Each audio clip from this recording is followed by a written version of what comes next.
for du blev ikke sulten, mit barn. For du gik ikke barfodet, mit barn. For at du havde taget over hovedet. Og når du en dag forlader barndoms hjem og drager ud i verden, så kig dog omkring dig. Og så netop dengang siger du din mors hjerte. Dette hjerte er din mors bevis på, at hun elsker dig, og hvert barn hun bringer det til verden. Husk mors hjerte med hjertet. Og så sådan rigtig kort ind om ytringsfrihed, fordi det var så meget snak lige for nylig omkring pressens frihed.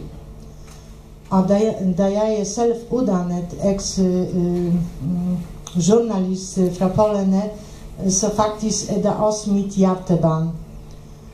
Og ytringsfriheden, Hvor skal du henne med den kæp og kappe?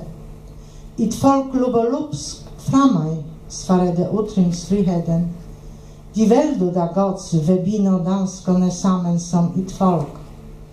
Når jeg kigger på ytringsfrihedens kampes data igennem, siger jeg en politisk proces hjemmebane.